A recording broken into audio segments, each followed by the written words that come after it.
کیا ہم اپنی عید کی تیاری میں کبھی یہ سوچتے ہیں کہ یار عید کے کپڑے لینے ہیں، دکاندار کو جا کر کہیں کہ یار سب سے سستے والے کپڑے دکھاؤ کون سے ہیں، سب سے سستے والے جوتے دکھائیں، ٹوپی دکھائیں، سب سے سستی والی عید کی نماز پڑھنے جانا ہے؟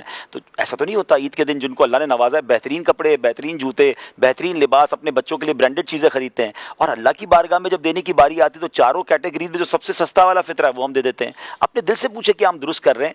ہونا کیا چاہیے کہ جس سے شاندار اللہ کریم نے جن کو افطاری کروائی، سارا سال جو ہے وہ سارا مہینہ رمضان کا اجوا کھجور سے افطار کرتے رہے، تو مزہ تو یہ ہے نا کہ پھر فطرہ بھی اجوا کھجور سے دیں. یا اللہ تجھے سارا مہینہ فروٹ کھلائے، سارا مہینہ نعمتیں کھلائیں، تو اب میں کشمش کا، کھجور کا، جتنا اللہ نے آپ کو نوازا ہے. ایک بات ہمیشہ یاد رکھے ناظرین، ہمارے پیسے نہیں جاتے اللہ کی بارگاہ میں، وہاں دل دیکھا جاتا ہے کہ یہ میری باری میں خرچ کرنے میں کس طرح کا خرچ کرتا ہے.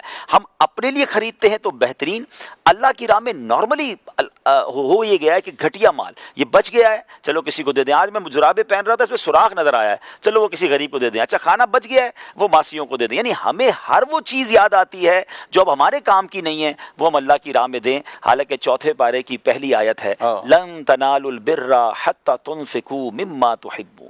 تم ہرگز بھلائی کو نہیں پہنچ سکتے جب تک اپنی پیاری چیز اللہ کی راہ میں خرچ نہ کرو. تو خوش دلی سے خرچ کریں. یہ شکرانے کا ایک انداز ہے کہ مولا تو نے مجھے کروڑوں سے اچھا بنایا، میں اپنا بہترین مال سے فطرہ دوں گا، سب سے اچھی کیٹیگری والا فطرہ دوں گا. اور آپ یقین رکھیں، آپ اچھا فطرہ، زکوٰۃ، خیرات اچھے طریقے سے دیں، اپنا اچھا مال اللہ کی راہ میں دیں، اللہ کریم اس سے اور اچھا آپ کو عطا فرمائے گا. اس کے خزانے بھرے ہوئے ہیں، وہاں دل دیکھا جاتا ہے. تو اس بار دل سے فطرہ دیں. اور اب جب فطرہ دینا ہی ہے اچھا، تو پھر آپ کی دعوت اسلامی آپ کے سامنے ہے. یعنی ایک تو آپ نے اللہ کی راہ میں زیادہ اچھا خرچ کرنے کا ثواب کمایا، اور پھر دوسرا یہ ہو گیا کہ میرے پیسے وہاں لگ گئے کہ جہاں دین کی بہت بڑی خدمت ہو رہی ہے، جہاں علماء بن رہے ہیں، حافظ بن رہے ہیں، دنیا بھر کے غیر مسلموں کو مسلمان کیا جا رہا ہے، اسلام کی دعوت پہنچائی جا رہی ہے. تو سبحان اللہ، یہ تو نور ڈلا نور ہو گیا نا. تو آگے بڑھیے، اپنی دعوت اسلامی کو فطرہ دیجیے. اسکرین پر اکاؤنٹس موجود ہیں. مفتیان کرام یہ بھی ہمیں سمجھاتے ہیں کہ فطرے کے لیے عید کی نماز کا انتظار بھی کرنا ضروری نہیں ہے، آپ رمضان میں بھی فطرہ دے سکتے ہیں. تو نیک کام میں دیر نہیں کرنی چاہیے. آج سے اپنے بچوں کا سب کا فطرہ ادا کر دیں اور بہترین فطرہ ادا کریں.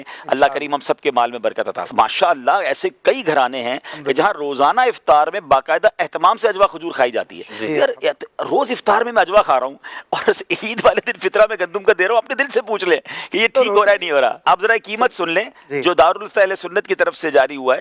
گندم کے آٹے کا جو فطرہ ہے وہ 340 روپے ہے، جو کا 800 روپے ہے، کھجور کا 2400 روپے ہے جو نارمل کھجور ہے، اور کشمش کا 5600 روپے ہے. یہ تو ہو گئے 4.